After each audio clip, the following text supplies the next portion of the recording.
ಆದರೆ ಈ ವಿಧವಾದ ಭಕ್ತಿ ದೊರೆಯಬೇಕಾದರೆ ನಿರ್ಜನ ಪ್ರದೇಶಗಳಿಗೆ ಹೋಗಿ ಇರಬೇಕು. ಬೆಣ್ಣೆ ತೆಗೆಯಬೇಕಾದರೆ ಮೊದಲು ನಿರ್ಜನ ಪ್ರದೇಶದಲ್ಲಿ ಹಾಲಿಗೆ ಹೆಪ್ಪಾಕಿ ಇಡಬೇಕು. ಅದನ್ನು ಅತಿಯಾಗಿ ಅಲ್ಲಾಡಿಸ್ತಿದ್ದರೆ ಅದು ಮೊಸರಾಗದು. ಬಳಿಕ ಉಳಿದ ಎಲ್ಲ ಕೆಲಸ ಕಾರ್ಯಗಳನ್ನು ಒಂದು ಮೂಲೆಯಲ್ಲಿ ಕಟ್ಟಿಟ್ಟು ನಿರ್ಜನ ಪ್ರದೇಶದಲ್ಲಿ ಕುಳಿತು ಅದನ್ನು ಕಡಿಯಬೇಕು. ಆಗ ಬೆಣ್ಣೆ ತೆಗೆಯಲು ಸಾಧ್ಯವಾಗುತ್ತದೆ. ನೋಡು, ನಿರ್ಜನ ಪ್ರದೇಶಕ್ಕೆ ಹೋಗಿ ಈ ಮನಸ್ಸನ್ನು ಭಗವಂತನ ಧ್ಯಾನದಲ್ಲಿ ತೊಡಗಿಸುವುದಾದರೆ ಅದು ಜ್ಞಾನ, ಭಕ್ತಿ, ವೈರಾಗ್ಯ ಇವನ್ನು ಗಳಿಸಿಕೊಳ್ಳುತ್ತದೆ. ಸಂಸಾರದಲ್ಲಿ ತೊಡಗಿಸಿಕೊಳ್ಳುವುದಾದರೆ ಇದೇ ಮನಸ್ಸು ಅಧೋಗತಿಗೆ ಇಳಿದು ಬಿಡುತ್ತದೆ. ಸಂಸಾರದಲ್ಲಿ ಕೇವಲ ಒಂದೇ ಒಂದರ ಚಿಂತನೆ, ಕಾಮಕಾಂಚನದ ಚಿಂತನೆ. ಸಂಸಾರವೇ ನೀರು, ಮನಸ್ಸೇ ಹಾಲು.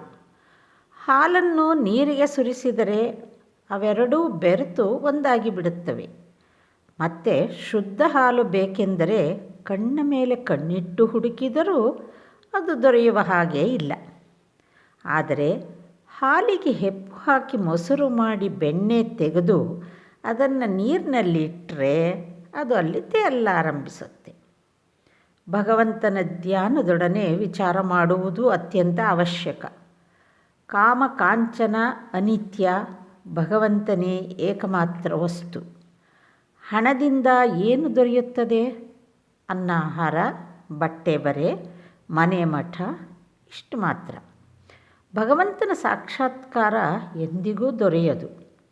ಆದ್ದರಿಂದ ಹಣ ಜೀವನದ ಪರಮೋದ್ದೇಶವಾಗಲಾರದು. ಇದಕ್ಕೆ ವಿಚಾರ ಅಂತ ಹೆಸರು. ಅರ್ಥವಾಯಿತೇ? ಮಾಸ್ಟರ್: ಹೌದು, ಅರ್ಥವಾಯಿತು. ಈಗ ತಾನೇ ಕೆಲವು ದಿನದ ಹಿಂದೆ ಪ್ರಬೋಧ ಚಂದ್ರೋದಯ ಎಂಬ ನಾಟಕ ಬಂದಿದೆ. ಅದರಲ್ಲಿದೆ ವಸ್ತು ವಿಚಾರ. ಶ್ರೀರಾಮಕೃಷ್ಣರು: ವಸ್ತು ವಿಚಾರವೇ? ಯೋಚಿಸು. ಹಣದಲ್ಲಿ ತಾನೇ ಏನಿದೆ? ಸುಂದರ ದೇಹದಲ್ಲಿ ತಾನೇ ಏನಿದೆ? ಹಾಗೆಯೇ ವಿಚಾರ ಮಾಡಿ ನೋಡು. ಸುಂದರಿಯ ದೇಹದಲ್ಲೂ ಕೇವಲ ಅಸ್ಥಿ, ಮಾಂಸ, ಕೊಬ್ಬು, ಮಲ, ಮೂತ್ರ ಇತ್ಯಾದಿ ಇವೆ. ಮನುಷ್ಯ ಭಗವಂತನನ್ನು ಮರೆತು ಈ ಹೇಯವಾದ ವಸ್ತುಗಳಲ್ಲೇಕೆ ಮನಸ್ಸಿಡಲು ಹೋಗಬೇಕು? ಭಗವಂತನನ್ನು ಏಕೆ ಮರೆತು ಬಿಡಬೇಕು? ಮಾಸ್ಟರ್: ಭಗವಂತನನ್ನು ದರ್ಶನ ಮಾಡಲಾಗುವುದೇ? ಶ್ರೀರಾಮಕೃಷ್ಣರು: ಹೌದು, ನಿಸ್ಸಂದೇಹವಾಗಿ. ಆಗಾಗ ಏಕಾಂತವಾಸ, ಆತನ ನಾಮ ಗುಣಕೀರ್ತನೆ, ವಸ್ತು ವಿಚಾರ ಈ ಸಾಧನೆಗಳನ್ನೆಲ್ಲ ಅವಲಂಬಿಸಬೇಕಾಗುತ್ತದೆ. ಮಾಸ್ಟರ್: ಯಾವ ಮಾನಸಿಕ ಅವಸ್ಥೆಯಲ್ಲಿ ಆತನ ದರ್ಶನ ದೊರೆಯುತ್ತದೆ? ಶ್ರೀರಾಮಕೃಷ್ಣರು: ಅತ್ಯಂತ ವ್ಯಾಕುಲನಾಗಿ ಅತ್ತರೆ ಆತನ ದರ್ಶನ ಪಡೆಯಲು ಸಾಧ್ಯ. ಹೆಂಡತಿ ಮಕ್ಕಳಿಗಾಗಿ ಜನ ಬಿಂದಿಗೆ ತುಂಬ ಕಣ್ಣೀರು ಸುರಿಸ್ತಾರೆ. ಕಣ್ಣೀರ ಸಾಗರದಲ್ಲೇ ತೇಲಾಡಿಬಿಡುತ್ತಾರೆ ಹಣಕ್ಕಾಗಿ. ಆದರೆ ಭಗವಂತ ಬೇಕೆಂದು ಯಾರು ತಾನೇ ಕಣ್ಣೀರಿಡುತ್ತಾರೆ? ಸಹಜ ಕರೆಯಿಂದ ಆತನನ್ನು ಕರೆಯಬೇಕು. ಪರಮಹಂಸರು ಹಾಡಲಾರಂಭಿಸುತ್ತಾರೆ. ನಂಬಿ ಕರೆದರೆ ತಾಯಿ ಓ ಎನ್ನದಿಗಳೇನೋ, ನಿನ್ನ ತೊರೆದವಳೆಂತು ಇರಬಲ್ಲಳೋ, ಬಿಲ್ವದಳ ಹೂಗಳ ತಂದು ಪಾದಕ್ಕೆ ಮುಡಿಸೋ, ನಿನ್ನ ಭಕ್ತಿಯ ದಿವ್ಯ ಗಂಧದೊಡನೆ. ಮತ್ತೆ ಪರಮಹಂಸರು ಹೇಳುತ್ತಿದ್ದಾರೆ, ವ್ಯಾಕುಲತೆ ಉಂಟಾಯಿತು ಎಂದರೆ ಅರುಣೋದಯವಾದ ಹಾಗೆ, ಬಳಿಕ ಸೂರ್ಯೋದಯ. ವ್ಯಾಕುಲತೆ ಆದ ನಂತರವೇ ಭಗವಂತನ ದರ್ಶನ. ಈ ಮೂರೂ ಪ್ರೀತಿಗಳು ಒಟ್ಟಿಗೆ ಉಂಟಾಗುವುದಾದರೆ ಭಗವಂತ ಗೋಚರನಾಗಿ ಬಿಡುತ್ತಾನೆ. ವಿಷಯಿಗೆ ವಿಷಯಗಳ ಮೇಲಿರುವ ಪ್ರೀತಿ, ತಾಯಿಗೆ ಮಕ್ಕಳ ಮೇಲಿರುವ ಪ್ರೀತಿ, ಸತಿಗೆ ಪತಿಯ ಮೇಲಿರುವ ಪ್ರೀತಿ, ಈ ಮೂರೂ ಪ್ರೀತಿಗಳು ಯಾರಲ್ಲೇ ಆಗಲಿ ಒಟ್ಟಿಗೆ ಮೂಡುವುದಾದರೆ ಅವುಗಳ ಜೋರಿನಿಂದ ಆತನಿಗೆ ಭಗವಂತನ ಸಾಕ್ಷಾತ್ಕಾರ ಸಾಧ್ಯವಾಗುತ್ತದೆ. ಮುಖ್ಯಾಂಶವೇನೆಂದರೆ ಭಗವಂತನನ್ನು ಪ್ರೀತಿಸಬೇಕು. ತಾಯಿ ಮಗುವನ್ನು ಪ್ರೀತಿಸುವ ಹಾಗೆ, ಸತಿ ಪತಿಯನ್ನು ಪ್ರೀತಿಸುವ ಹಾಗೆ, ವಿಷಯಿ ವಿಷಯಗಳನ್ನು ಪ್ರೀತಿಸುವ ಹಾಗೆ. ಈ ಮೂರೂ ಪ್ರೀತಿಗಳನ್ನು, ಈ ಮೂರು ಆಕರ್ಷಣೆಗಳನ್ನು ಒಟ್ಟುಗೂಡಿಸಿದರೆ ಅದು ಏನಾಗುತ್ತದೋ ಅದಷ್ಟನ್ನು ಭಗವಂತನ ಕಡೆಗೆ ತಿರುಗಿಸುವುದಾದರೆ ಆತನ ದರ್ಶನ ದೊರೆಯುತ್ತದೆ.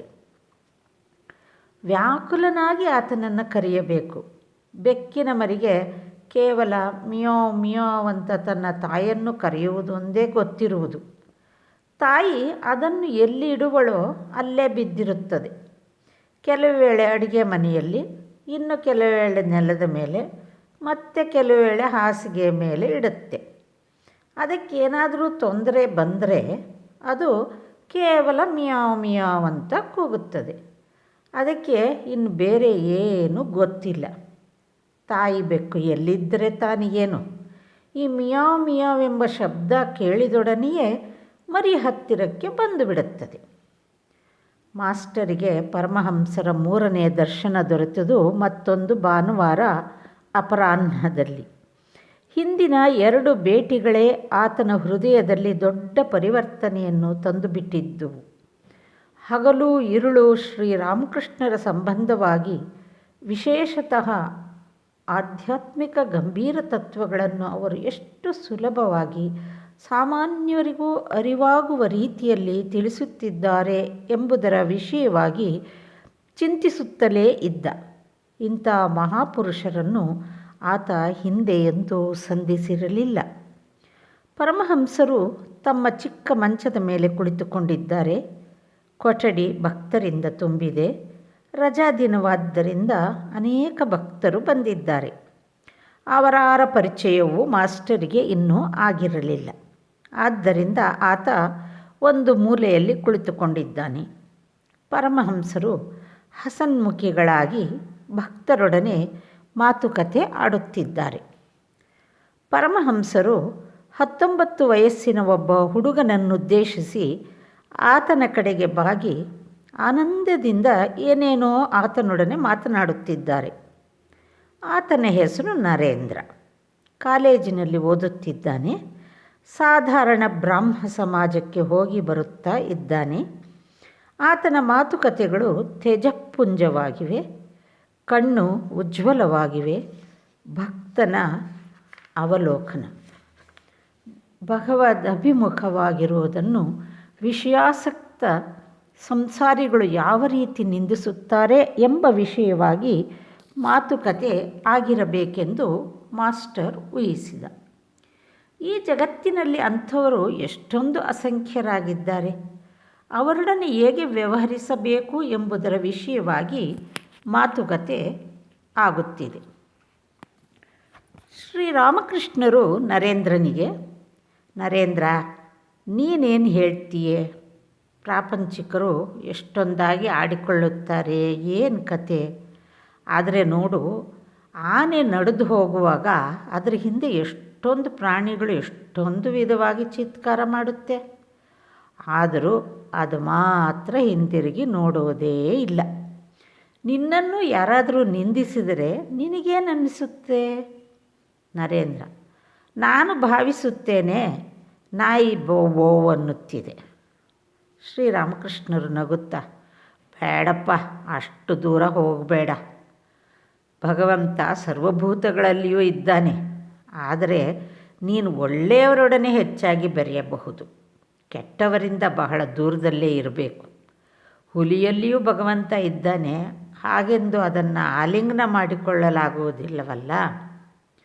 ನೀನು ಕೇಳಬಹುದು, ಹುಲಿಯೂ ಭಗವಂತನ ಆವಿರ್ಭಾವವೇ ಆಗಿರುವಾಗ ಅದನ್ನು ಕಂಡು ಯಾಕೆ ಎದುರು ಓಡಬೇಕು?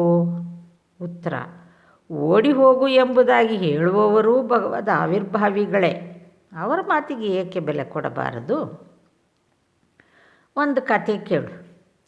ಒಂದು ಕಾಡಿನಲ್ಲಿ ಒಬ್ಬ ಸಾಧು ತಪಸ್ಸು ಮಾಡಿಕೊಂಡಿದ್ದ.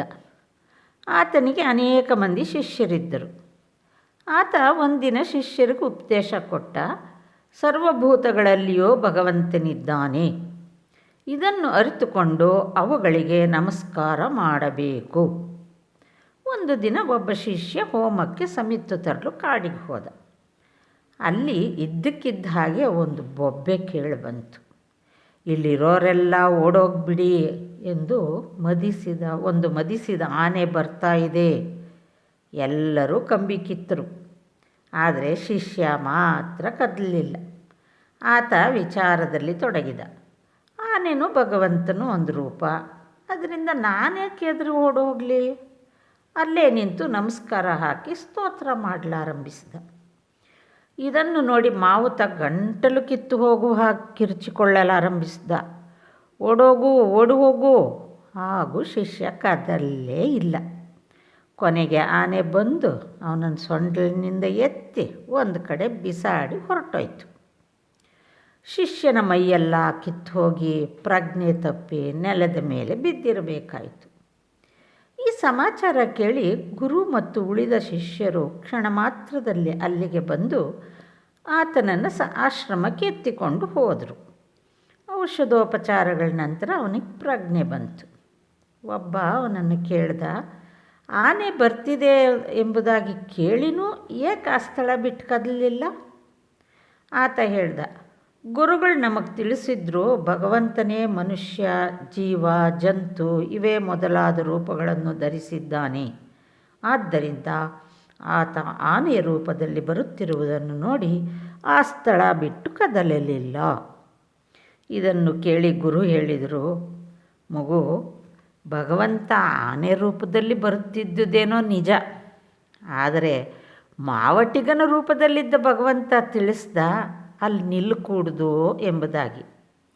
ಭಗವಂತನೇ ಎಲ್ಲ ರೂಪಗಳನ್ನು ಧರಿಸಿರುವುದರಿಂದ ಆತನ ಮಾತಿಗೆ ಏಕೆ ನೀನು ಬೆಲೆ ಕೊಡಲಿಲ್ಲ? ಮಾವಟಿಗನ ರೂಪದಲ್ಲಿದ್ದ ಭಗವಂತನ ಮಾತಿಗೂ ನೀನು ಬೆಲೆ ಕೊಡಬೇಕಾಗಿತ್ತು. ಶಾಸ್ತ್ರದಲ್ಲಿ ಹೇಳಿದೆ, ಆಪೋ ನಾರಾಯಣ, ನೀರು ಭಗವಂತನ ಒಂದು ರೂಪ. ಆದರೆ ಕೆಲವು ನೀರು ಪೂಜೆಗೆ ಅರ್ಹವಾಗಿದೆ, ಇನ್ನು ಕೆಲವು ಮುಖ ತೊಳೆಯಲು, ಮತ್ತು ಕೆಲವು ಮುಸುರೆ ತಿಕ್ಕಲು ಮತ್ತು ಕೆಲವು ಬಟ್ಟೆ ಒಗೆಯಲು. ಇದನ್ನು ಕುಡಿಯುವುದಕ್ಕಾಗಲಿ ದೇವರ ಪೂಜೆಗಾಗಲಿ ಉಪಯೋಗಿಸಲಾಗುವುದಿಲ್ಲ. ಹಾಗೆಯೇ ಭಗವಂತ ಎಲ್ಲರ ಹೃದಯದಲ್ಲೂ ಸಾಧು ಅಸಾಧು, ಭಕ್ತ ಅಭಕ್ತ ಎಲ್ಲರಲ್ಲೂ ಇದ್ದಾನೆ. ಆದರೆ ಅಸಾಧು ಅಭಕ್ತ ದುಷ್ಟ ಇವರೊಡನೆ ವ್ಯವಹರಿಸಕೂಡದು, ಸ್ನೇಹ ಬೆಳೆಸಕೂಡದು. ಕೆಲವರೊಡನೆ ಕೇವಲ ಒಂದೆರಡು ಮಾತುಕತೆ ಆಡಬಹುದು, ಆದರೆ ಇನ್ನು ಕೆಲವರೊಡನೆ ಹಾಗೂ ಮಾತನಾಡಕೂಡದು. ಅಂಥವರಿಂದ ಬಹಳ ದೂರದಲ್ಲೇ ಇದ್ದು ಬಿಡಬೇಕು. ಒಬ್ಬ ಭಕ್ತ, ಮಹಾಶಯರೇ, ದುಷ್ಟ ನಮಗೆ ಕೇಡು ತರಲು ಉದ್ಯುಕ್ತನಾಗಿದ್ದರೂ ಅಥವಾ ತಂದೇ ಬಿಟ್ಟರೂ ನಾವು ಸುಮ್ಮನೆ ಕೈಕಟ್ಟಿ ಕುಳಿತಿರಬೇಕೇ? ಶ್ರೀರಾಮಕೃಷ್ಣರು, ಸಮಾಜದ ಮಧ್ಯೆ ಇರಬೇಕಾದರೆ ದುಷ್ಟರ ಕೈಯಿಂದ ತಪ್ಪಿಸಿಕೊಳ್ಳಲು ಮನುಷ್ಯ ಸ್ವಲ್ಪ ತಮೋಗುಣವನ್ನು ಪ್ರದರ್ಶಿಸಬೇಕಾಗುತ್ತದೆ. ಆದರೆ ಮುಯ್ಯಿಗೆ ಮುಯ್ಯಿ ತೀರಿಸಲು ಹೋಗಬಾರದು. ಒಂದು ಕತೆ ಕೇಳು. ಕೆಲವು ಗೊಲ್ಲರ ಹುಡುಗರು ಒಂದು ಹುಲ್ಲುಗಾವಲಿನಲ್ಲಿ ದನ ಕಾಯುತ್ತಿದ್ದರು. ಅಲ್ಲಿ ಒಂದು ಭಯಂಕರ ವಿಷಸರ್ಪ ವಾಸವಾಗಿತ್ತು. ಆ ಹಾವಿಗೆ ಹೆದರಿ ಎಲ್ಲರೂ ಬಹಳ ಎಚ್ಚರಿಕೆಯಿಂದ ಇರುತ್ತಿದ್ದರು. ಒಂದು ದಿನ ಒಬ್ಬ ಬ್ರಹ್ಮಚಾರಿ ಆ ಹುಲ್ಲುಗಾವಲು ಮಾರ್ಗವಾಗಿ ಹೋಗುತ್ತಿದ್ದ. ಹುಡುಗರು ಓಡಿ ಹೋಗಿ ಆತನಿಗೆ ಹೇಳಿದರು, ಮಹಾಶಯರೇ, ಈ ಮಾರ್ಗವಾಗಿ ಹೋಗಬೇಡಿ, ಅಲ್ಲಿ ಭಯಂಕರ ವಿಷಸರ್ಪ ಹೊಂದಿದೆ. ಬ್ರಹ್ಮಚಾರಿ ಹೇಳಿದ, ಇದ್ದರೆ ಇರಲಿ ಗೆಳೆಯರ, ನನಗೇನು ಹೆದರಿಕೆ ಇಲ್ಲ, ಮಂತ್ರ ಗೊತ್ತಿದೆ. ಹೀಗೆಂದು ಹೇಳಿ ಆತ ಹಾಗೆ ಮುಂದುವರಿದ. ಹೆದರಿಕೊಂಡು ಹುಡುಗರಾರು ಆತನನ್ನು ಹಿಂಬಾಲಿಸಲಿಲ್ಲ. ಸ್ವಲ್ಪ ದೂರ ಮುಂದುವರಿಯುವುದರೊಳಗೆ ಆ ಹಾವು ಹೆಡೆಬಿಚ್ಚಿ ಓಡಿ ಬರಲಾರಂಭಿಸಿತು. ಹತ್ತಿರಕ್ಕೆ ಬಂದೊಡನೆ ಆತ ಏನೋ ಒಂದು ಮಂತ್ರ ಪಠಿಸಿದ. ಹಾವು ಎರೆಹುಳುವಿನೋಪಾದಿಯಲ್ಲಿ ಆತನ ಪಾದದ ಬಳಿ ಸುಮ್ಮನೆ ಬಿದ್ದುಕೊಂಡಿತು. ಬ್ರಹ್ಮಚಾರಿ ಹೇಳಿದ, ಕೇಳಿಲ್ಲಿ, ಪರರಿಗೆ ಹಿಂಸೆ ಮಾಡುತ್ತಾ ಏಕೆ ನೀನು ಸುತ್ತಾಡುತ್ತಿದ್ದೀಯೇ? ನಿನಗೆ ಮಂತ್ರ ಹೇಳಿಕೊಡುತ್ತೇನೆ, ಅದನ್ನು ಜಪಿಸಿದರೆ ನಿನಗೆ ಭಗವಂತನಲ್ಲಿ ಭಕ್ತಿ ಉಂಟಾಗುತ್ತದೆ, ಆತನ ಸಾಕ್ಷಾತ್ಕಾರ ದೊರಕುತ್ತದೆ, ಹಿಂಸಾ ಪ್ರವೃತ್ತಿ ಬಿಟ್ಟು ತೊಲಗುತ್ತದೆ. ಹೀಗೆಂದು ಹೇಳಿ ಮಂತ್ರೋಪದೇಶ ಮಾಡಿದ. ಮಂತ್ರ ಪಡೆದ ನಂತರ ಆ ಹಾವು ಗುರುವಿಗೆ ಪ್ರಣಾಮ ಮಾಡಿ ಆತನನ್ನು ಕೇಳಿಕೊಂಡಿತು. ಪೂಜ್ಯರೇ, ಯಾವ ರೀತಿ ಸಾಧನೆಯಲ್ಲಿ ತೊಡಗಬೇಕು ದಯವಿಟ್ಟು ತಿಳಿಸಿ. ಗುರು ಹೇಳಿದ, ಈ ಮಂತ್ರ ಜಪಿಸು, ಯಾರಿಗೂ ಹಿಂಸೆ ಮಾಡಬೇಡ. ಹೊರಡುವಾಗ ಹೇಳಿದ, ಮತ್ತೆ ಬಂದು ನಿನ್ನನ್ನು ನೋಡುತ್ತೇನೆ. ಹಾಗೆ ಕೆಲವು ದಿನ ಉರುಳಿದವು. ಆ ಹುಡುಗರಿಗೆ ಗೊತ್ತಾಯಿತು ಆ ಹಾವು ಕಡಿಯುವುದಿಲ್ಲ ಎಂಬುದಾಗಿ. ಕಲ್ಲು ಹೊಡೆದರು, ಆದರೂ ಅದು ಉದ್ರೇಕಗೊಳ್ಳಲಿಲ್ಲ. ಎರವಿಳುವಿನಂತೆ ವರ್ತಿಸಿತು. ಒಂದು ದಿನ ಒಬ್ಬ ಹುಡುಗ ಅದರ ಹತ್ತಿರಕ್ಕೆ ಹೋಗಿ ಬಾಲ ಹಿಡಿದು ಚೆನ್ನಾಗಿ ತಿರುಗಿಸಿ ನೆಲಕ್ಕೆ ಅಪ್ಪಳಿಸಿ ಒಂದು ಕಡೆ ಬಿಸಾಡಿಬಿಟ್ಟ. ಅದರ ಬಾಯಿಂದ ರಕ್ತ ಸುರಿಯಲಾರಂಭಿಸಿತು. ಪ್ರಜ್ಞೆ ತಪ್ಪಿ ಬಿದ್ದುಕೊಂಡಿತು. ಚಲನವಲನವೆಲ್ಲ ನಿಂತು ಹೋಯಿತು. ಆ ಹಾವು ಸತ್ತಿತೆಂದು ಭಾವಿಸಿ ಹುಡುಗರೆಲ್ಲರೂ ಹೊರಟು ಹೋದರು. ರಾತ್ರಿ ಬಹಳವಾಗಿ ಮುಂದುವರಿದ ನಂತರ ಆ ಹಾವಿಗೆ ಪ್ರಜ್ಞೆ ಬಂತು. ಬಹಳ ಕಷ್ಟಪಟ್ಟು ಮೆಲ್ಲ ಮೆಲ್ಲನೆ ತೆವಳಿ ತನ್ನ ಹುತ್ತವನ್ನು ಸೇರಿಕೊಂಡಿತು. ಮೈಯೆಲ್ಲ ನಜ್ಜುಗುಜ್ಜಾಗಿ ಬಿಟ್ಟಿತ್ತು. ಚಲಿಸಲು ಶಕ್ತಿಯೇ ಇರಲಿಲ್ಲ. ಹಾಗೆಯೇ ಕೆಲವು ದಿನ ಕಳೆದು ಹೋದವು. ಅದು ಮೂಳೆ ಚಕ್ಕಳ ಆಗಿ ಹೋಯಿತು.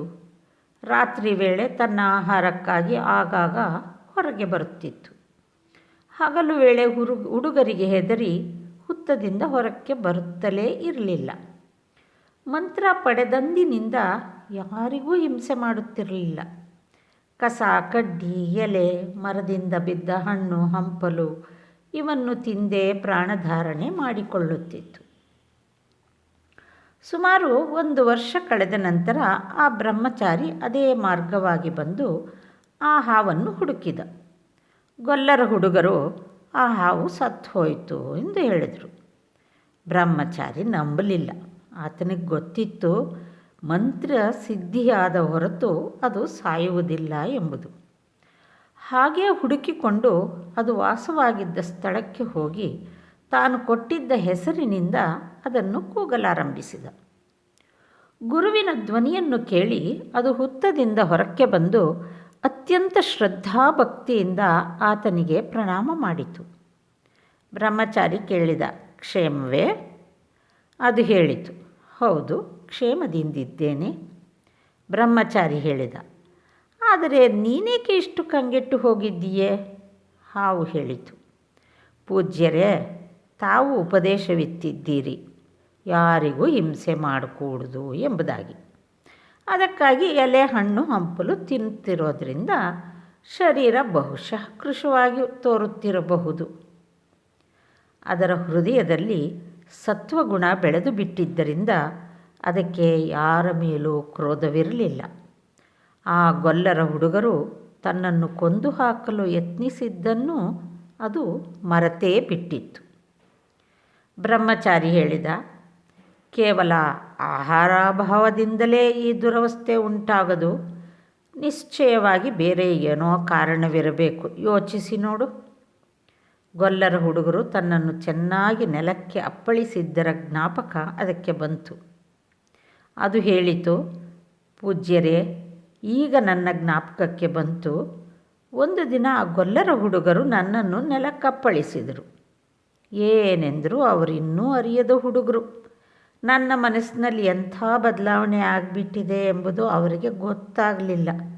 ನಾನು ಯಾರನ್ನೂ ಕಚ್ಚುವುದಿಲ್ಲ, ಬೇರೆ ಯಾವ ವಿಧದಿಂದಲೂ ಹಿಂಸೆ ಮಾಡುವುದಿಲ್ಲ ಎಂಬುದು ಅವರಿಗೆ ಹೇಗೆ ಗೊತ್ತಾಗಬೇಕು? ಬ್ರಹ್ಮಚಾರಿ ಬೈದು ಹೇಳಿದ, ಛೇ, ನೀನೆಂಥ ತಿಳಿಗೇಡಿ. ನಿನ್ನನ್ನು ನೀನು ಹೇಗೆ ರಕ್ಷಿಸಿಕೊಳ್ಳಬೇಕು ಎಂಬುದು ನಿನಗೆ ಗೊತ್ತಿಲ್ಲವಲ್ಲ. ಕಚ್ಚಬೇಡ ಅಂತ ಹೇಳಿದ್ನೇ ವಿನಃ ಬುಸುಗುಟ್ಟಬೇಡ ಅಂತ ಹೇಳಲಿಲ್ವಲ್ಲ. ಬುಸುಗುಟ್ಟಿ ಏಕೆ ಅವರನ್ನು ಹೆದರಿಸಬಾರದಾಗಿತ್ತು? ದುಷ್ಟರ ಕಡೆ ಬುಸುಗುಟ್ಟಬೇಕು. ಕೇಡು ತರದೇ ಇರಲೆಂದು ಅವರಿಗೆ ಭಯ ತೋರಿಸಬೇಕು. ಅವರ ಮೇಲೆ ವಿಷ ಕಾರಬಾರದು, ಅನಿಷ್ಟ ತರಬಾರದು. ಭಗವಂತನ ಸೃಷ್ಟಿಯಲ್ಲಿ ಹಲವಾರು ವಿಧದ ಜೀವ, ಜಂತು, ಮರ, ಗಿಡ ಇವೆ. ಪ್ರಾಣಿಗಳಲ್ಲಿ ಒಳ್ಳೆಯವೂ ಇವೆ, ಕೆಟ್ಟವೂ ಇವೆ. ಹುಲಿಯಂಥ ಕ್ರೂರ ಮೃಗಗಳೂ ಇವೆ. ಮರಗಳಲ್ಲಿ ಕೆಲವು ಅಮೃತೋಪಮ ಹಣ್ಣು ಬಿಡುತ್ತವೆ, ಇನ್ನು ಕೆಲವು ಇವೆ ಅವು ವಿಷಪೂರಿತ ಹಣ್ಣು ಬಿಡುತ್ತವೆ. ಅದೇ ರೀತಿಯಾಗಿ ಮನುಷ್ಯರಲ್ಲಿ ಒಳ್ಳೆಯವರು, ಕೆಟ್ಟವರು, ಸಾಧು, ಅಸಾಧು ಎಲ್ಲರೂ ಇದ್ದಾರೆ. ಸಂಸಾರಾಸಕ್ತರೂ ಇದ್ದಾರೆ, ಭಕ್ತರೂ ಇದ್ದಾರೆ. ಜೀವರಲ್ಲಿ 4 ವಿಧ: ಬದ್ಧ, ಮುಮುಕ್ಷು, ಮುಕ್ತ, ನಿತ್ಯ. ನಿತ್ಯ ಜೀವರು ನಾರದಾದಿಗಳು. ಇವರು ಈ ಪ್ರಪಂಚದಲ್ಲಿರುವುದು ಜೀವರ ಮಂಗಳಕ್ಕಾಗಿ, ಜೀವರಿಗೆ ಶಿಕ್ಷಣ ಕೊಡಲೋಸುಗ.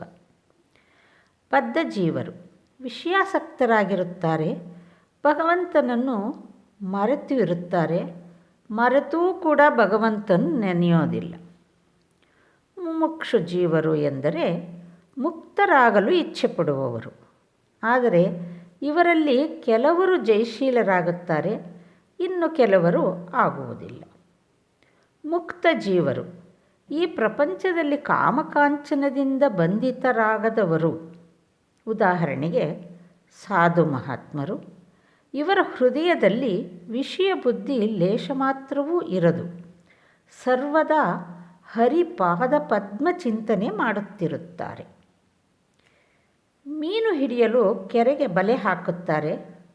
ಕೆಲವು ಮೀನುಗಳು ಅಂಥ ಬುದ್ಧಿಶಾಲಿಗಳು ಬಲೆಗೆ ಬೀಳೋದೇ ಇಲ್ಲ. ಅವನ್ನು ನಿತ್ಯ ಜೀವರಿಗೆ ಹೋಲಿಸಬಹುದು. ಆದರೆ ಬಹುಭಾಗ ಮೀನು ಬಲೆಗೆ ಬೀಳುತ್ತವೆ. ಅವುಗಳಲ್ಲಿ ಕೆಲವು ತಪ್ಪಿಸಿಕೊಂಡು ಹೋಗಲು ಪ್ರಯತ್ನಿಸುತ್ತವೆ. ಅವನ್ನು ಮುಮುಕ್ಷು ಜೀವರಿಗೆ ಹೋಲಿಸಬಹುದು. ಆದರೆ ಎಲ್ಲವೂ ತಪ್ಪಿಸಿಕೊಂಡು ಹೋಗಲಾರವು. ಎಲ್ಲೋ ಕೆಲವು ಟಪಕ್ ಟಪಕ್ ಅಂತ ಶಬ್ದ ಮಾಡಿ ಬಲೆಯಿಂದ ನೆಗೆದು ಬಿಡುತ್ತೆ. ಆಗ ಬೆಸ್ತ ಕೂಗಿಕೊಳ್ಳುತ್ತಾನೆ, ನೋಡಲ್ಲಿ ದೊಡ್ಡದೊಂದು ಮೀನು ತಪ್ಪಿಸ್ಕೊಂಡು ಹೋಗ್ತಾ ಇರೋದನ್ನು. ಆದರೆ ಬಲೆಗೆ ಅಧಿಕಾಂಶ ತಪ್ಪಿಸಿಕೊಳ್ಳಲಾರವು. ತಪ್ಪಿಸಿಕೊಳ್ಳಲು ಪ್ರಯತ್ನವನ್ನೂ ಮಾಡುವುದಿಲ್ಲ. ಅದಕ್ಕೆ ಬದಲು ಬಲೆಯನ್ನು ಕಚ್ಚಿಕೊಂಡು ಕೆಸರಿನೊಳಗೆ ಹೋಗಿ ಸುಮ್ಮನೆ ಯೋಚಿಸುತ್ತವೆ, ಇನ್ನು ಭಯಪಡಬೇಕಾದ್ದೇನಿಲ್ಲ, ಸುರಕ್ಷಿತವಾಗಿದ್ದೇವೆ ಇಲ್ಲಿ ಅಂತ.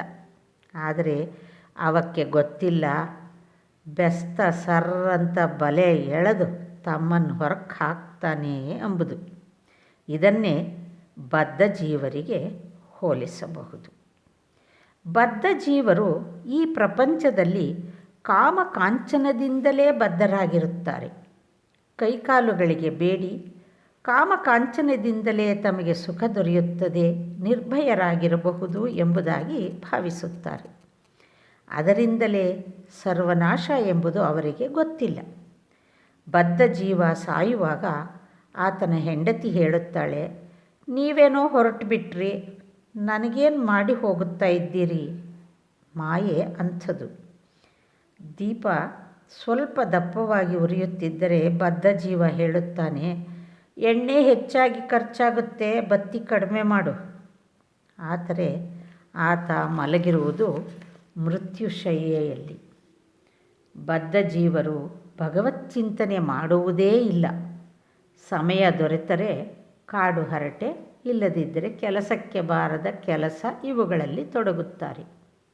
ಏಕೆ ಹೀಗೆ ಎಂದು ಕೇಳಿದರೆ ಉತ್ತರ, ಸುಮ್ಮನೆ ಕುಳಿತಿರಲಾಗೋದಿಲ್ವಲ್ಲ, ಆಕಾಶಕ್ಕೆ ಏಣಿ ಹಾಕ್ತಾ ಇದ್ದೇವೆ, ಹಾಗೂ ಸಮಯ ಕಳೆಯದೇ ಇತ್ತು ಅಂದರೆ ಇಸ್ಪೀಟಾಡಲು ಆರಂಭಿಸುತ್ತಾರೆ.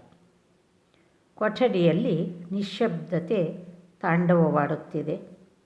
ಒಬ್ಬ ಭಕ್ತ, ಮಹಾಶಯರೇ, ಹಾಗಾದರೆ ಈ ವಿಧದ ಪ್ರಾಪಂಚಿಕ ಜೀವರ ಉದ್ಧಾರಕ್ಕೆ ಯಾವ ಮಾರ್ಗವೂ ಇಲ್ಲವೇ?